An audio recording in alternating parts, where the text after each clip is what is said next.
Olá, sejam todos muito bem-vindos a mais uma live da coluna Judesportiva do IBDD. A live da coluna Judesportiva é um projeto do IBDD que já vem aí perdurando, já deve estar perto de fazer seu aniversário de 1 ano. Nós temos então esse projeto do qual podem participar os membros filiados como colunistas.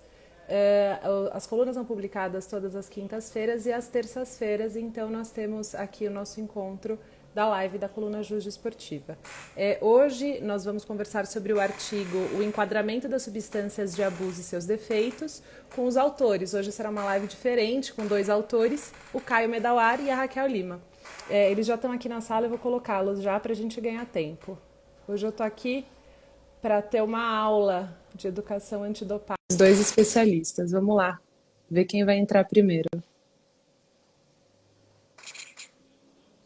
Raquel, Caio. Olá, boa noite, tudo bem? Boa noite. Olá. Boa noite, Tudo Raquel. bom? Boa noite, Caio. Live inédita nesse formato agora. 3 pessoas, Viu 2 só? autores. É verdade. Estamos inaugurando, fazendo uso das novas funções aí do Instagram e trazendo essa possibilidade para os próximos artigos, não é, Mari? Com certeza. Agora a gente tem essa possibilidade de fazer com que os artigos que tenham mais de um autor possam participar aqui da live. Antes da gente começar aqui a nossa aula de educação antidopagem, que eu estou super ansiosa para ter com vocês dois, eu queria saudar aqui os presentes. Eu vi que o Dr. Gustavo Delbin, ex-presidente do IBDD, entrou, o Dr. Rafael Bozani, nosso coordenador, muitos membros filiados, amigos aqui, a doutora Maria Gabriela. Enfim, eu não quero gastar muito tempo, então eu queria pedir licença para vocês dois para apresentá-los. Então eu vou começar por ordem alfabética, então vou romper aí a tradição das mulheres à frente. Então o Dr. Caio Medawar é advogado, especializado em Direito Desportivo pelo CEDIM, é diretor do Instituto Brasileiro de Direito Desportivo, é membro da Comissão de Direito Desportivo da OAB, é procurador-geral do TJD Antidopagem, é ex-subprocurador-geral do STJD do futebol e é membro de diversos tribunais desportivos do país. Vocês estão ouvindo o retorno ou sou eu? Estou ouvindo o retorno. Mas só de você. O meu não. Melhorou? Melhorou. É que você tem uma voz muito potente. Você viu? Não é? Eu faço uma voz séria, né, quando eu tô fazendo a live, então eu fico aqui. Mas eu acho que era o fone, talvez, que estava dando alguma interferência, mas já corrigiu. Vamos seguir, então. Agora, a doutora Raquel Lima é advogada, é coordenadora-geral do IBDD, é membro da Comissão de Direito Desportivo da OAB de São Paulo, é procuradora do TJD Antidopagem, é representante suplente do IBDD no Fórum Brasileiro Antidopagem, que foi instituído pelo Decreto 10.510 de 2020, é diretora da Escola Nacional de Justiça Desportiva do Voleibol, é vice-presidente do Pleno do STJD da Vela e ambos são membros de diversos tribunais desportivos aí, país afora. Então, primeiro, bem-vindos, fiquem à vontade. Presidente acabou de entrar, boa noite, doutor Leonardo Andreotti, seja você também muito bem-vindo aqui à nossa live. Doutora Raquel e doutor Caio prometem hoje uma aula de educação antidopagem, então, sem perder muito mais tempo, eu queria saber, então, por que vocês escolheram como tema o enquadramento das substâncias de abuso dentre essas mudanças aí trazidas pelo novo Código Mundial Antidopagem e, consequentemente, o Código Brasileiro. Quem vai responder primeiro? Caio? Oi, Caio. Eu vou quebrar também a cortesia das mulheres primeiro. Que a gente, eu acabei, eu que comecei, o artigo, chamei a Raquel para me ajudar, então eu vou usar essa prerrogativa, né, e primeiro agradecer ao Instituto, né, Brasileiro de Direito Esportivo, né, na figura do presidente Leonardo Andreotti, né, agradecer a oportunidade de dividir o espaço até pela primeira vez com a Mari e com a Raquel, que são 2 pessoas que estão aí na minha convivência de direito esportivo, que são muito importantes aí para mim, né, que estão cada vez se destacando mais, né, principalmente acho que a Raquel na coordenação aí do IBDD, que tem se dedicado bastante, e a nossa mestre aí das mídias e dos assuntos tecnológicos aí, a Mariana. Agradecer muito a Júlia Gelli também, que é a coordenadora da coluna, que tem aí um trabalho muito bem feito, e todos aí que estão presentes. Eu, quando eu tô na live, eu não consigo acompanhar todo mundo que escreve, mas o Gustavo Delbin, já vi que o Renatinho entrou, todos, o meu irmão acabou de entrar também, um abraço para todos. Ao longo da live eu vou dando mais cumprimentos, mas eu acho que o tema drogas sociais sempre foi um tema muito debatido na justiça desportiva, né? E na sociedade em geral, né? Todo atleta que tinha um resultado analítico adverso, ou seja, um positivo, né, que foi pego no doping, por uma droga social, por maconha, por cocaína, né, e assim por diante, a gente tinha sempre um apelo, uma discussão se devia ser doping, se não devia ser doping, né, e com aquele problema, porque a cocaína sujeitava uma pena base de 4 anos, por ser não especificada. Então todas essas questões, né, não ficaram alheio à percepção da UADA, que discutiu isso e criou uma categoria específica das drogas de abuso.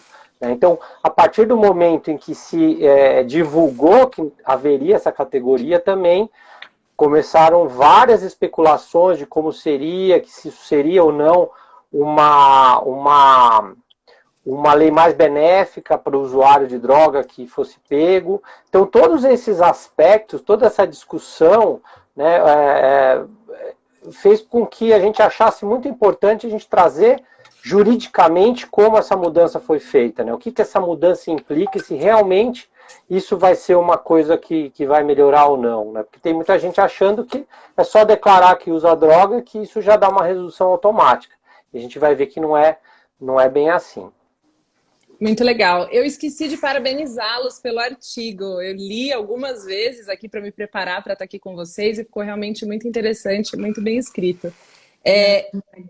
Então, parabéns pela escolha do tema em primeiro lugar. E queria perguntar agora para você, Raquel, qual que é a diferença? Drogas de abuso e drogas sociais, elas são a mesma coisa ou não? Explica um pouquinho para a gente, por favor.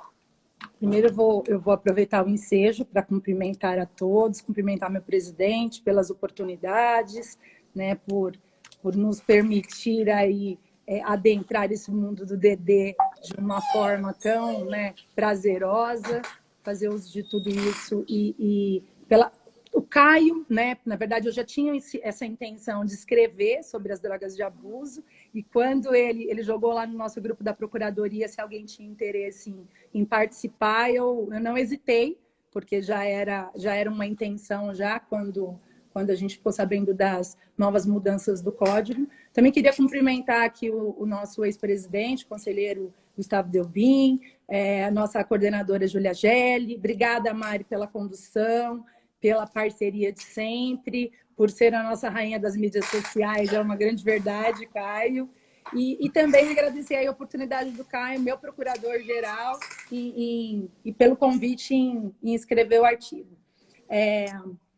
Na verdade, Mari, acho que o Caio até fez uma introdução, uma breve introdução aí, sobre o uso do termo drogas sociais, né? Ele já era um termo utilizado e uma tentativa, na verdade, muito utilizado nas defesas, né, nos tribunais de justiça desportiva, né, mesmo antes da existência do tribunal específico antidopagem, como um intuito dos advogados de defesa de criação de um novo instituto. E a gente sabe que, na verdade, tanto a UADA, né, quando ela criou, ela implementou um programa mundial, ela tinha o intuito de padronizar testes, legislações. Então, assim, o intuito, a criação do termo drogas de abuso era justamente com esse intuito da gente não ter interferências de outras áreas no direito, né, e uma criação de uma categoria específica, né, que cuidasse destas drogas que eram substâncias proibidas, né, estipuladas já na lista proibida pela UADA, mas utilizadas pela sociedade de uma forma abusiva, fora do contexto esportivo mesmo. Muito legal, Raquel. Ficou muito claro para mim. Agora, Caio, me explica um pouco qual que é a entidade que é responsável por determinar quais são essas substâncias de abuso. Só antes de você responder, eu queria pedir para o pessoal utilizar aqui o aviãozinho para sugerir que outras pessoas entrem na live, e queria dar boas-vindas aqui a uma figura muito importante da justiça antidopagem, que entrou aqui, que geralmente está em polo oposto ao de vocês, que é o Dr. Tomás Matos Paiva, que é nosso conselheiro do IBDD, que eu vi que ingressou aqui na live. Então me conta, Caio, que entidade que determina quais são as substâncias de abuso, por favor?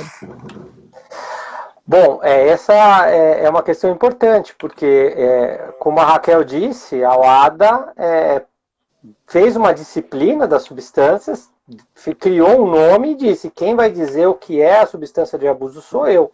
Porque as substâncias proibidas, elas estão previstas na lista de substâncias proibidas. Isso eu acho que é um ponto muito importante. A lista de substâncias proibidas é uma lista criada a partir de critérios técnicos e científicos por um comitê específico da Agência Mundial Antidoping. Então, a Agência Mundial Antidoping, ou antidopagem, tem um comitê que vai analisar se aquela substância gera melhora de rendimento, se aquela substância gera um potencial risco à saúde, ou se ela é contrária ao espírito esportivo. Cumprindo duas dessas três, ela vai entrar na lista. E dentro da lista, né, a lista é dividida entre hormônios, anabolizantes, estimulantes, né, você tem várias categorias. Não foi criada uma categoria de substância de abuso. A substância de abuso é como uma qualificadora, né? Vamos usar o termo aí da criminalista, mas é uma qualificadora, é uma qualidade que aquela substância proibida, por exemplo, a cocaína é um estimulante, tá na categoria dos estimulantes não especificados.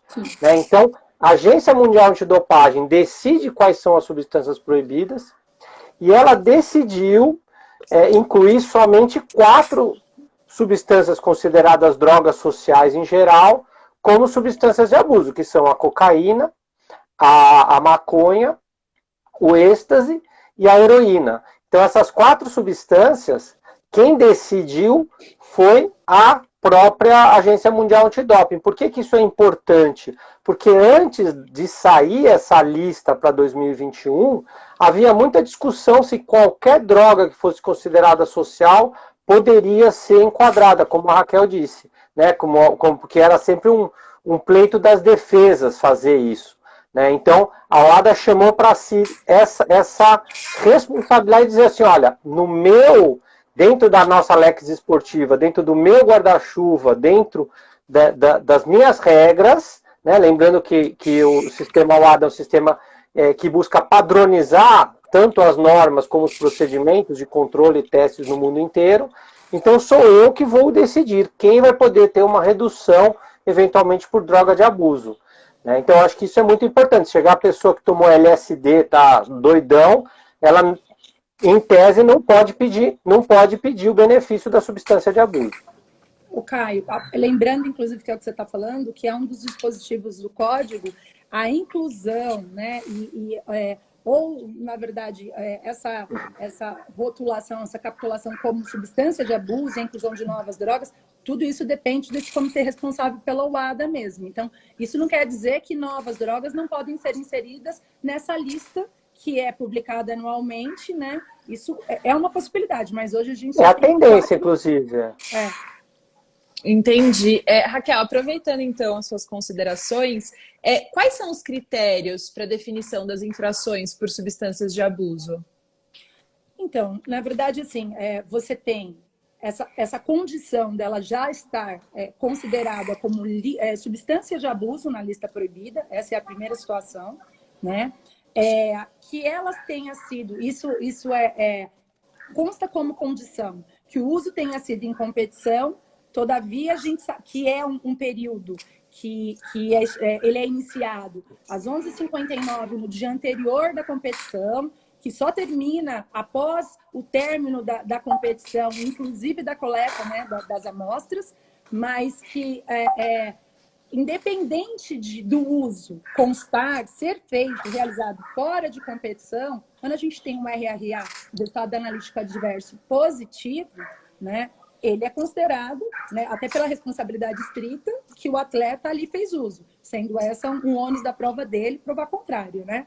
E também que essa utilização, ela não tinha como cunho a melhora no desempenho esportivo dele, né? Então, essas são condições, a gente fala de critérios, mas são condições para tipificação específica da infração como substâncias de abuso, tendo em vista dispositivos específicos e com penas mais brandas, que é o que a gente vai falar mais adiante, né, Caio? Exatamente. Dr. João Guilherme está aqui comentando. Peço ao bom Jesus, a todos os dias antes de dormir, para que a próxima lista de substâncias proibidas exclua substâncias de abuso e não inclua novas. João Guilherme o é João atleta também, procurador do tribunal e atleta. Então ele faz umas menções, né, de dupla situação aí, né, Caio? O João Guilherme, ele é uma presença indispensável, tanto para a gente, mandar um abraço aí para o João, que está aí convalescendo aí de um tombo de bicicleta, e a gente, quem participa dos cursos, dos eventos aí da Justiça Desportiva Antidopagem da BCD, sabem a contribuição que nós, procuradores, acabamos dando, né? Mas eu acho que a colocação do João ela é importante, porque o código não foi criado para isso, né? A ideia não era de você atenuar as penas, né? Então é um paradigma bem novo essa situação, e claro que ele deu uma exagerada no comentário dele, mas de uma certa forma tem muita gente, a gente tem que entender, eu acho que uma coisa que todo mundo tem que entender, que o sistema desportivo, né, o sistema desportivo no qual a UADA faz parte, não quer a droga no esporte, né? Acho que as pessoas têm que entender isso. Quando as pessoas acham que é um absurdo que as drogas sociais estejam na lista, elas estão na lista por algum motivo, né? E não entraram hoje, elas foram proibidas, já são proibidas praticamente desde sempre, né? Então acho que isso é um comentário que eu fiz até numa outra coluna que eu fiz, que assim, os institutos não são novos, a gente não chegou um dia e falou assim, eu acho que eu quero dar 4 anos para quem usa cocaína porque eu sou malvado. Tá certo que nós aqui, procuradores, somos malvados mesmo, mas o João acabou de assumir. Mas eu acho que a gente tem que entender isso, né? Eu acho que a gente tem que saber que isso chegou, essa questão de que assim, aqui não é o local para você usar droga, né? Isso entra um pouco para a gente, só para eu acrescentar na resposta da Raquel, quando ela explicou os requisitos para que você consiga ter esse benefício da substância de abuso, né? É que você tem que provar que não usou em competição. Isso é importante, né? A gente coloca na coluna, mas é importante destacar, porque até o ano passado, a primeira defesa que vinha no processo é dizer assim, não, eu usei há 4, 5 dias e foi fora de competição. Então hoje isso não é um motivo para absolver o atleta, como as defesas trazem isso, é um motivo para redução de pena, ou seja, a infração, né, o que a gente fala do strict liability, responsabilidade estrita, que o atleta é responsável por tudo que está no corpo dele, a infração é de presença de substância no corpo dele, né? Então, assim, se ele teve aquela quantidade acima do que está na lista, o resultado analítico diverso está perfeito. E esse esclarecimento é muito importante, porque muda um pouco, ou pelo menos enfraquece um pouco alguns argumentos de defesa que buscavam a absolvição, né, mais do que a redução da pena do atleta. Querendo comprovar que era fora de competição mesmo, né? Exatamente.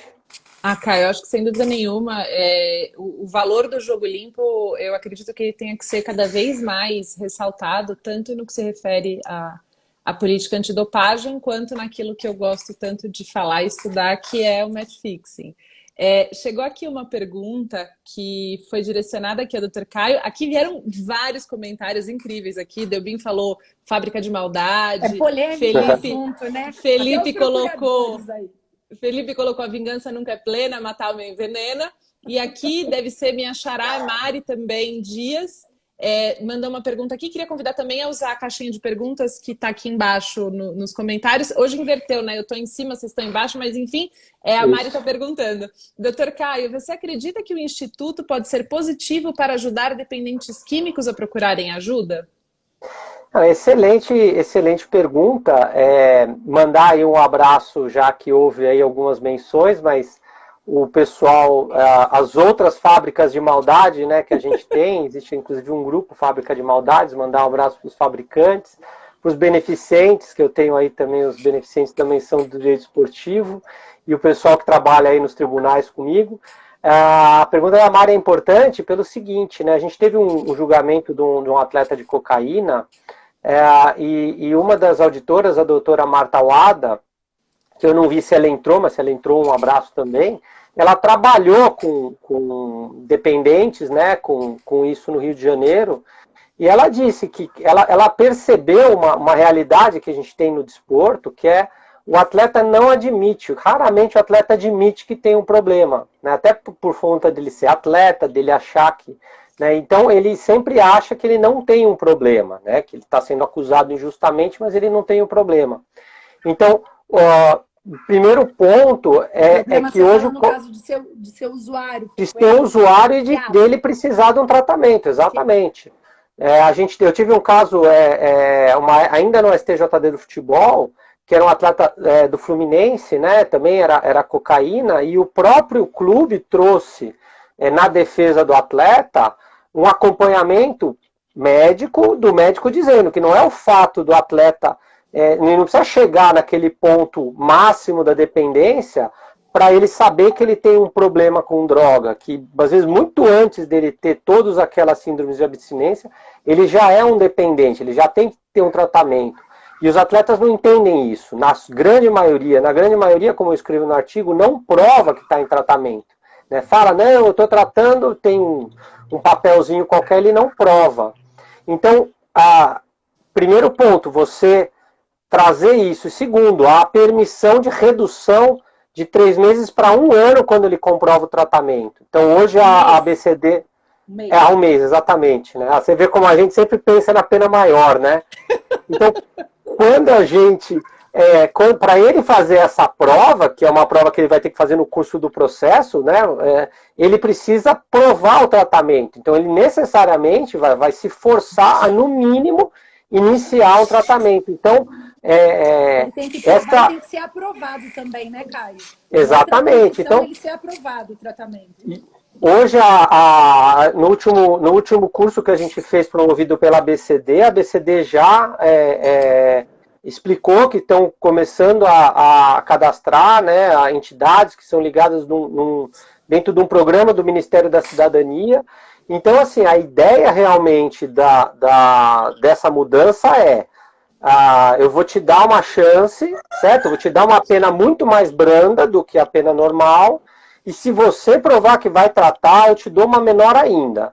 Né? Eu acho que esse é o recado. Então, a ideia realmente é essa. Provar que logrou êxito no tratamento, né? Tem que estar comprovado e aprovado o tratamento dele, né? Eu queria te ouvir um pouco, Raquel, também sobre essa pergunta com relação à dependência química e o esporte, os impactos aí dessa alteração. No mesmo sentido que o Caio, a gente também queria te ouvir um pouco sobre isso. Qual a pergunta específica, Mari? A formulação dela?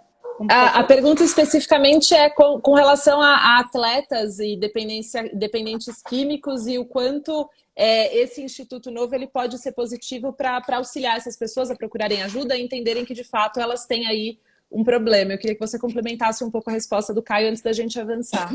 Então, na verdade, assim, a gente tem alguns pensamentos iguais e alguns divergentes, né, cara?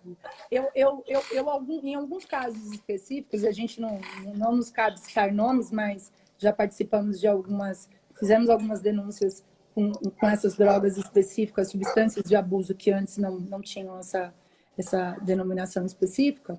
E a gente vê que, em alguns casos, também foi bem comum, né, o atleta dizer que foi uma vez, que ele acabou de chegar, que ele foi para uma balada. Nem todo mundo gosta de se declarar viciado. É lógico que é impactante perante a sociedade e, inclusive, perante o seu clube, perante os seus colegas de trabalho. Então, não é e nunca foi tão tranquilo para o atleta. Talvez hoje, na minha concepção, a gente tenha essa visão diferente, porque existem... aí a gente entra numa outra questão de interpretação. Vejo como uma parte o benefício ele é entre aspas, né? Mas com uma legislação com penas mais brandas, pode ser que hoje você tenha uma facilidade e até uma intenção de se declarar como viciado, objetivando se beneficiar destas, né, novas disposições do Código Mundial, né? E, por consequência, do Código Brasileiro Antidopagem, que recepcionou tudo isso. Mas, de qualquer forma, a gente hoje vai ter uma nova situação. Lógico que ele tem que se desincumbir do ônus da prova, comprovando todas essas condições, né? Mas antes a gente tinha uma resistência de se declarar viciado. Hoje, talvez, com essas possibilidades, né, e com a legislação com penalidades mais brandas, eu acredito que tenha mais defesas nesse sentido. Todavia, eu vou até adentrar um pouquinho, mas só um pouquinho, depois o Caio comenta, vem aquela questão do se isso é realmente benéfico, né? Porque isso pode ser bom para uma questão de carreira, né? Para uma questão de se desincumbir dessa penalidade, né? Assim, nesse sentido de penas mais brandas, enfim, mas se efetivamente isso voltar a ocorrer, enfim, será que isso é benéfico ou não? E aí, mais pra frente, essa é uma outra pergunta que eu tenho aqui para fazer para vocês, mas antes de chegar a ela, eu queria fazer uma pergunta, e antes de ler a pergunta do Dr. Wanderson e do Dr. Tomás, que estão aqui fazendo perguntas nos comentários, Caio agora há pouco... Já a gente já vai. Eu gostei que vocês discordaram, eu acho que fica mais produtivo assim. Eu não vou dizer com qual dos dois eu concordei mais, depois de terminar eu conto só para vocês. Mas, Caio, agora há pouco você falou alguma coisa relacionada à quantidade estipulada para a caracterização da infração. Então, eu queria saber se existe uma quantidade estipulada ali na norma para que fique caracterizada a infração de dopagem pela presença de substâncias de abuso. Sim, a gente tem, para essas substâncias específicas, essa determinação da quantidade, né? Então, por enquanto, a cocaína e a maconha, né, são as substâncias que estão sujeitas ao limite quantitativo. Por enquanto, o êxtase e a heroína ainda seguem o padrão quantitativo. Então, qual a diferença? A diferença é a seguinte: para a maioria das substâncias, os anabolizantes, os estimulantes, você tem, o laboratório vai fazer um teste para detectar qualquer quantidade de substância. Então ele vai pegar aquela amostra de urina ou de sangue, né, e vai detectar se tem ou se não tem. Então quando ele manda uma estimativa de quantidade, é uma estimativa, você não pode ser mais ou pode ser menos. Né? Tanto que o Dr. Tomás, que mandou um abraço agora para ele agora está desenvolvendo a teoria dos casos de nanogramas, né? O 0 ponto nanograma. Para substâncias de abuso, né? Não só para cocaína e para maconha, algumas substâncias você tem um limite quantitativo que tem que ser buscado. Então você usa um exame mais, né? O teste é feito de uma maneira mais específica. Então, a maconha até 180 nanogramas por ml de sangue, não a maconha, né, o princípio mãe, né, do THC, você não reporta. Então, a primeira coisa, né, quando você faz a coleta, essas substâncias, se a coleta for feita fora de competição, elas nem vão ser testadas. Né? Então, aquela ideia de em competição e fora de competição entra nisso. Né? Ela foi feita fora de competição, você nem vai procurar essas substâncias. Todas as substâncias consideradas fora de competição não são nem testadas. O laboratório já não perde tempo com isso. Sendo em competição, ele vai avaliar isso. Então, a maconha tinha um limite mais baixo. Né? Eu não lembro se foi em 2015, mas de um tempo para cá aumentaram em 10 vezes a quantidade. Então, realmente, se a pessoa pega com maconha, a chance dela ter fumado no dia é muito grande, né? Porque aumentaram muito. Já a cocaína, ela tem 2 critérios.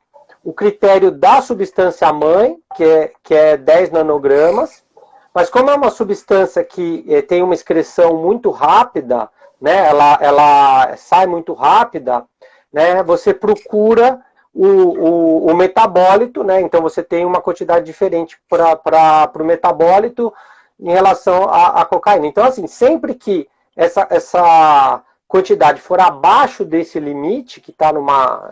Que é definido também pela Agência Mundial Antidoping, não é a gente que define, né, quando você tem abaixo desse limite, não é nem reportado. Tanto que o que as defesas tentam é assim, abre a amostra B. Se a amostra B der menos do que o limite, a gente está livre. Isso acontece muito com o corticoide, que também tem um corte de 30 nanogramas. Por que 30 nanogramas? Porque você tem uma questão das vias permitidas, né? Então você presume que acima de 30 nanogramas não seria crível que você teria usado uma das vias permitidas. Né? Então, acho que era interessante dizer o que é metabólico para o pessoal, não sei se todo mundo... Isso, é uma pergunta que eu ia fazer justamente essa pergunta. E outra coisa, dizer que hoje a gente tem esses valores, esses quantitativos estipulados em razão daquela nota da UADA, né? E que existe uma promessa... Caio? Existe uma... Eu estou aqui. Existe uma promessa? Quem vai dizer do que é promessa, por favor? Uma promessa... terminar que ele já está, só para lembrar da ideia mesmo. Existe a ideia de que as outras substâncias também tenham um limite, né? Então, o documento traz essa possibilidade.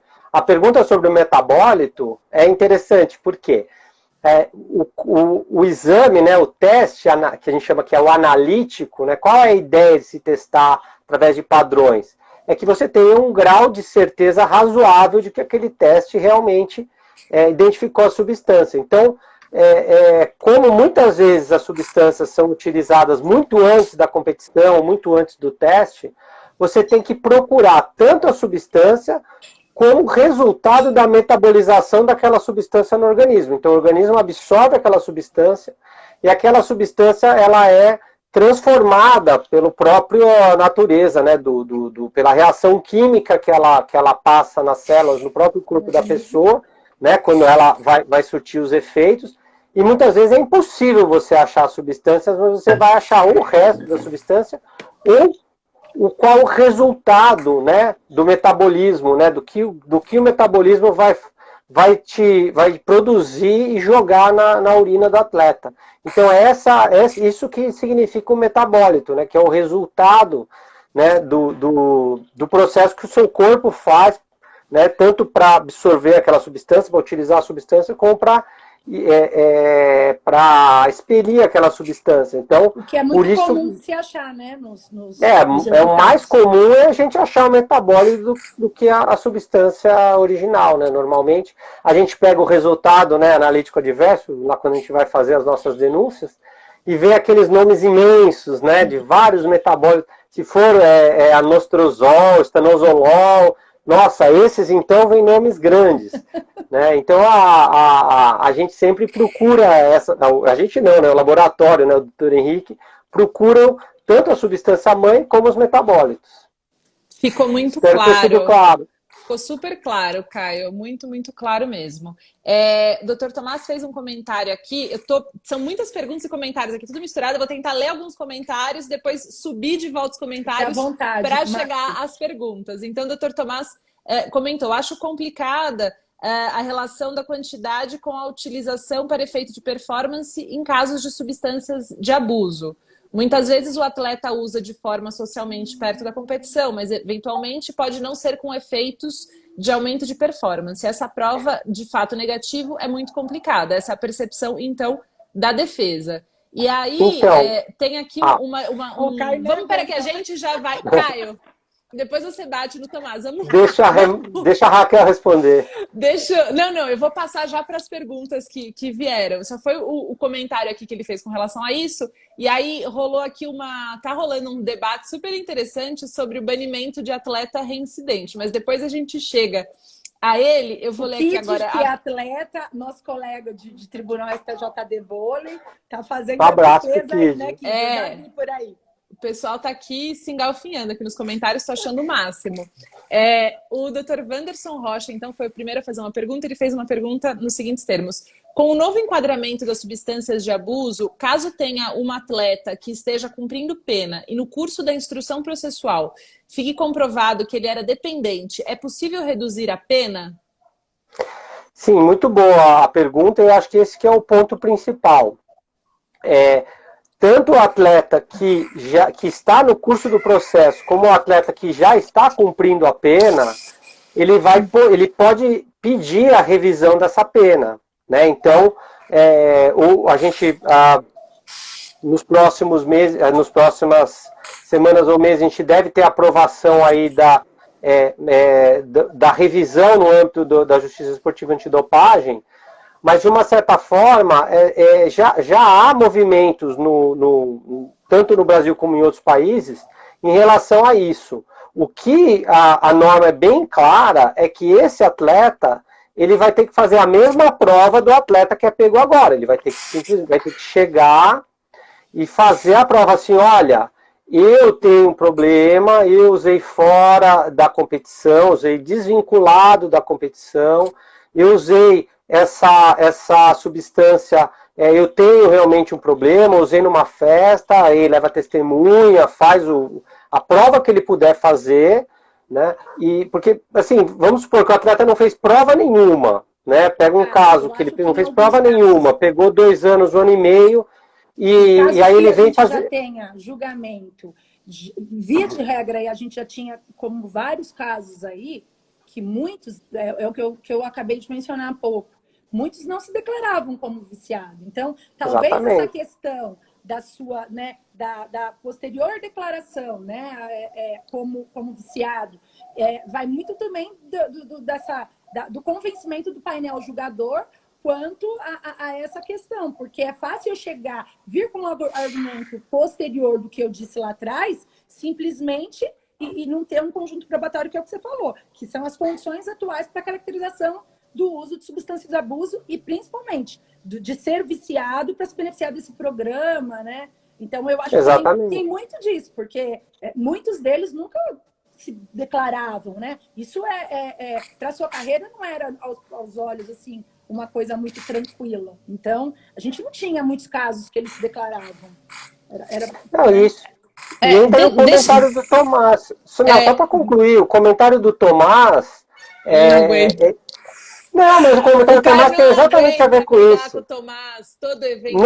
Não tenho briga nenhuma com o Tomás. Mas é exatamente a questão de se foi usado ou não é uma prova que vai ser tão diabólica, eu acho. Mas eu acho mas é uma prova que tem que ser feita. E pode ser que o atleta use na competição, né? Por exemplo, a cocaína é um estimulante, dependendo da quantidade que for apresentada. Então, a gente sabe que tem prejuízos à saúde dele, mas que durante um curto período após o uso, ele vai ter um resultado e um desempenho diferente de outro atleta que está ali, né? Porque ele tem um grande estimulante. Agora, só aproveitando já o que a Procuradoria não é penalizar e colocar e prejudicar, não é isso, mas assim, inclusive buscando a isonomia, né, com os demais atletas, buscando pela saúde do atleta. Então, assim, a legislação está aí, a gente tem que aplicá-la, né? Então, ninguém tem esse prazer, como colocou o Delbin, de fábrica de maldades, não. Eu atuo em tantos outros tribunais, a gente atua como auditor, inclusive ele é meu colega de tribunal. Mas uma coisa é certa, né? A gente tem que propiciar o jogo limpo, as mesmas condições de competição para os demais atletas, né? E, inclusive, pensar na saúde do próprio atleta. Eu acho que o intuito é esse mesmo, né? Acho que sem dúvida nenhuma, Raquel. Acho que vocês todos tiveram ali bons pontos, e esse contraponto, defesa e procuradoria, é sempre enriquecedor e sempre abrilhanta aí todos os eventos antidopagem que a gente faz. Aliás, daqui a pouco a gente vai trazer aí uma novidade que nós não vamos revelar ainda. Agora eu vou passar para a pergunta do Kid, que disse, como o Dr. Tomás disse, se o atleta usa maconha, por exemplo, não vai aumentar a performance dele. Com isso, tu acha que ele deve ser banido do esporte? Creio que uma internação ou algo parecido seja melhor. E aí teve a complementação depois do Dr. Tomás dizendo, é interessante a pergunta, Kid, o usuário de maconha raramente busca um aumento de performance com a droga, é uma relação meio antagônica. Então eu queria ouvir um pouco a opinião de vocês justamente sobre isso, porque aí vem o Dr. João Guilherme, que é procurador, e já disse, não é antagônica, sei que vários atletas usam maconha para participar de competições. Então, eu queria ouvir um pouco de vocês, como que fica essa história da relação da maconha, se essa coisa de não aumentar a performance ou aumentar, e os impactos que isso tem e o porquê que configura, então, infração de dopagem, né, no caso. Quer responder, Raquel? Quer que eu responda? Não, fica à vontade. Na verdade, assim, eu acredito, primeiro, né, existe a lista, né, de substâncias proibidas, né? Ali ela está como uma substância de abuso, né? Então, nós temos regramentos específicos, que é o que a gente falou lá no início, né? E objetivando a gente padronizar, né? E todo mundo que faz parte da Alex Esportiva Internacional trouxe isso. Então, todos os membros participantes desse cenário, eles têm que acatar, é uma questão de conscientização. Então, primeiro, essa substância ela já está ali intitulada, tipificada como substância de abuso. Segundo é que, na maioria das vezes, dessas substâncias, ainda que você tenha uma das situações que seria, tem melhora no desempenho ou não, entra naquilo que a gente falou, né? Você pode não ter melhor desempenho, mas vamos falar na principal situação. E a saúde do atleta, né? Tem a saúde do atleta, né? Ele, de repente, ele pode não utilizar com o intuito de se beneficiar no desempenho, mas que, dependendo do esporte, se você tiver... Ela te causa uma certa tranquilidade, né? Então, assim, eu acho que é tudo muito caso a caso, mas, em tese, a gente já parte que existe uma legislação específica, né? Existe ela está contida na lista de substâncias proibidas, né? E existe a saúde do atleta acima de tudo. Então, eu acho que não tem discussão a respeito disso, né? Só complementando, a pergunta do Kid é importante pelo seguinte, né? Como a primeira versão do Código Mundial Antidoping lá em 2003 trazia para reincidência o banimento, né, a exclusão do esporte, a gente fica com essa ideia de que o atleta teria, na segunda infração vai ser excluído, né, que não é reincidência, é segunda infração. Então, hoje, o código, ele traz uma sistemática bem diferente em relação à segunda, terceira infração. Então, o atleta, dificilmente ele vai ser banido, ele vai ter um aumento de pena, né? Com relação à questão de se a droga gera ou não benefício, como eu disse anteriormente, em primeiro lugar, a norma já traz a ideia de que não tem que ter droga durante a competição, né? Nenhuma das substâncias que estão na lista podem estar no corpo dos atletas durante a competição. Isso é o recado. Se você quer participar das competições, você não tem que usar. Acho que esse é o primeiro ponto, né? Segundo ponto, a gente tem várias circunstâncias em que o atleta usa uma droga dessas ditas sociais para ter coragem, para ter mais disposição, ou para ter mais tranquilidade. Por exemplo, no modalidades como um tiro, a maconha pode fazer tremer mais, baixar a frequência cardíaca. Então, são várias circunstâncias. Como eu disse antes, essas substâncias não foram colocadas na lista por acaso, nem foram colocadas agora. É importante o debate, mas elas estão lá por algum motivo. Então, assim, a gente sabe, né, a experiência mostra que os atletas que são pegos com cocaína, em geral, têm penas baixas. Já tinham penas bastante baixas. Em geral, mesmo com provas não muito fortes, né? Acho que a cocaína, o isometepteno, que é o princípio, que é um estimulante que tem na neosaldina, em geral, mesmo sem uma prova muito robusta, né, a gente acaba até recorrendo de alguns casos, a gente acaba tendo penas mais baixas. Então, essa preocupação do Kid, de um atleta ser banido por causa de maconha, só se ele for pego 2, 3 vezes e pegar uma câmara de gás, mas eu acho improvável. E mandar um beijo para Juliana Soares, que já me mandou aqui inbox também um recado, outra grande conhecedora de doping. Fernanda Bini entrou, não? Mandar um beijo para ela, não sei se ela entrou. Se ela não entrou, depois com certeza ela vai assistir, porque vai ficar salva aqui no IGTV do IBDD e vai para o nosso canal do YouTube, que, aliás, eu queria aproveitar e convidar todos que conheçam e se inscrevam. O link, para quem ainda não conhece, está na bio do perfil do IBDD no Instagram. Vocês estão recebendo zilhões de elogios aqui nos comentários, aqui no chat. Dr. Tomás fez um convite interessante aí para a gente fazer uma sala no Clubhouse do IBDD. Acho que se o presidente autorizar, pode ser. Eu posso aí operacionalizar a criação, porque eu já sou aí uma entusiasta do Clubhouse e seria muito interessante a gente continuar esse debate por lá e ter outros debates além desses. Eu vou colocar aqui na tela uma pergunta que veio pela caixinha aqui embaixo, da doutora Selma, que veio a seguinte pergunta: se o atleta não for viciado, usar esporadicamente, festas e etc. Bom, essa é a circunstância de abuso, né? A droga, ele tem que provar, né? É uma das provas que ele tem que fazer. Se ele é viciado e faz tratamento, ele reduz para 1 mês. Agora, se ele só usa em festas, eu entendo que a tendência vai ser, desde que a prova seja robusta, de que ele não usou no dia da competição, né, Caio? Em tese, ele vai conseguir levar para 3 meses, exatamente. Em tese, 3 meses. Agora, E um beijo para a Selma, claro. A Selma é uma querida, né? A Selma é nossa colega de tribunal, auditora. Ela é auditora do tribunal. Aqui. Tô Delbin, vendo. ex-presidente do tribunal, o tribunal em peso aí. Delbin que pediu aqui para mudar a lei para ele poder voltar a participar aí de tribunais. Mudar a lei, mudar o código. Veio aqui um outro comentário da Mari Dias dizendo: há entendimento da usada que THC para relaxar ou ficar mais calmo ou sentir menos dor já seria considerado uma busca de melhoria na performance. Então ela está deixando aqui a opinião dela. Exatamente.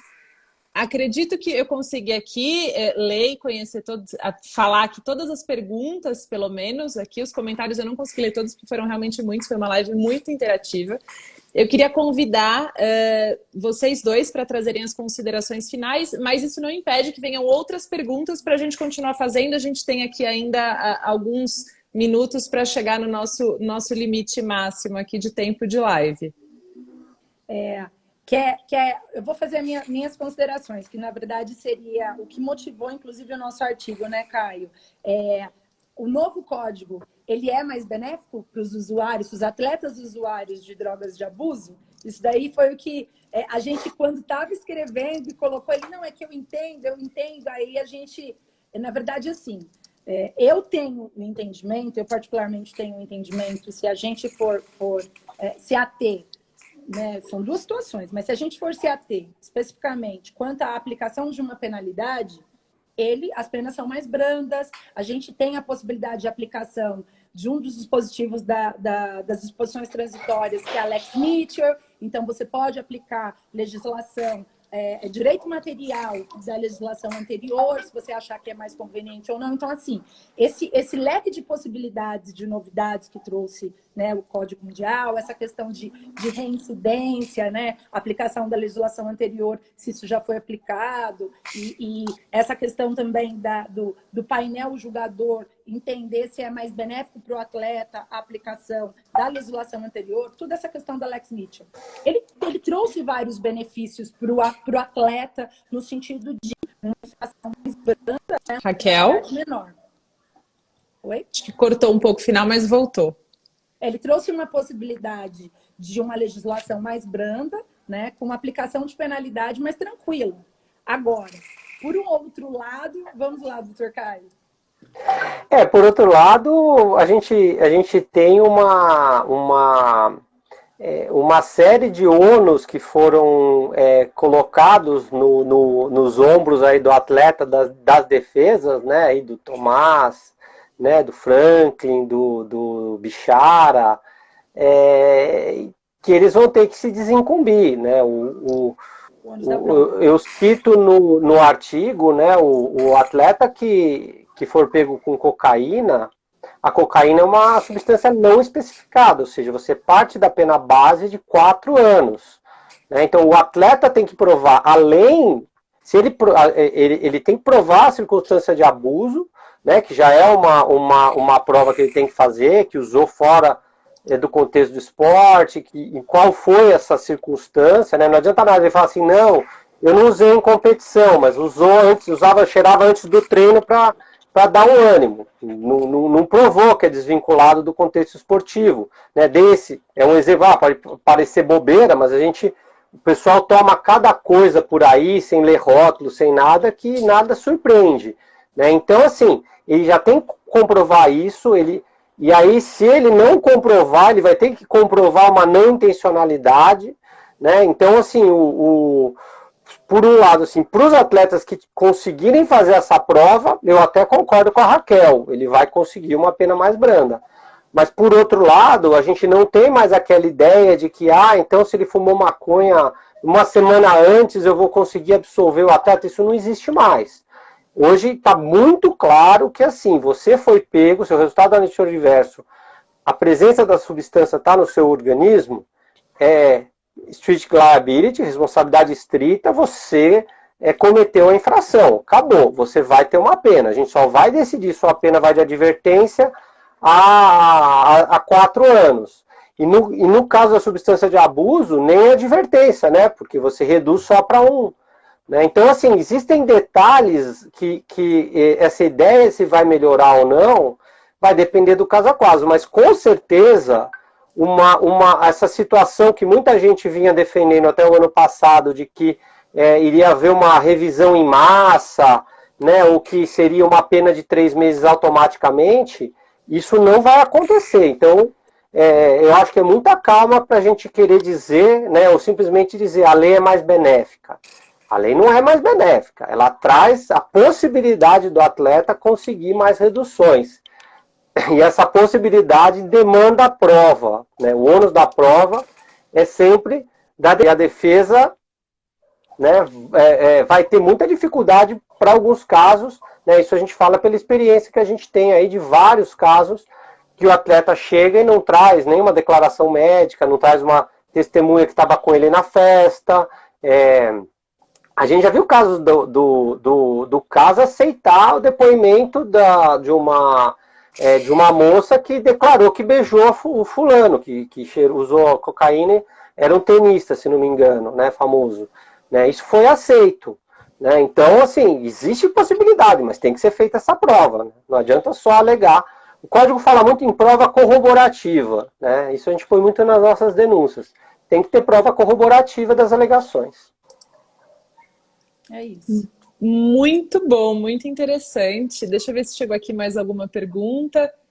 Caio, acho que o teu irmão fez uma pergunta sobre cannabis medicinal. Se ter receita médica seria uma atenuante? Muito boa a pergunta. A gente tem a lista, hoje já tirou, na própria parte que fala dos canabinoides, já excepciona o canabidiol, né? Então o canabidiol, né, o óleo de canabidiol é uma das substâncias constantes na cannabis que é permitido, né, que não é proibido. Então o uso de óleo de canabidiol não vai gerar um resultado analítico adverso. Né? Existe hoje toda uma discussão sobre autorizar a produção no Brasil, né, que é muito cara a importação. E para todas as outras substâncias derivadas da planta da maconha, né, da cannabis, é necessária uma autorização de uso terapêutico. Então entra na mesma linha da autorização de uso terapêutico, a AUT, que é o método, tem que ser um método aprovado, um método científico reconhecido, né? O tratamento tem que ser um tratamento reconhecido.